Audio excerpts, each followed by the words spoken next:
Zero views on TikTok. How to fix it. That's what I'm going to show you guys in this video. So let's get started right away. Now, if you have, like me, all these videos with zero views, then that will probably mean that your video is private or set to only me. As you can see right there, it's set on private. Now, in order to fix this for all videos, what you want to do is go to a video that's on private, click on the three dots, then go right here, privacy settings, and set it to everyone, just like that.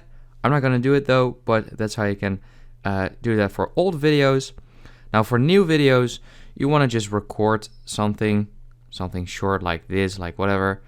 Do all of this, and here you can see who can watch this video. And it's currently set on only me as well, but you want to change this to everyone. And now if you upload this or post it, everyone can view this video and not only you.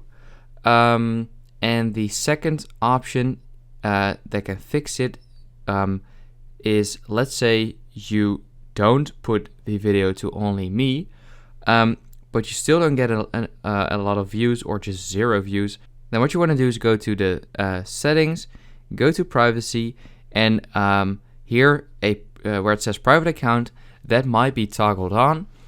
So you want to disable that, and then your account is not private anymore, and your videos can now get public views. So that is basically it. I hope this video helped you out. Please leave a like and let me know in the comments if it worked. And I'll see you next time. Have a good day.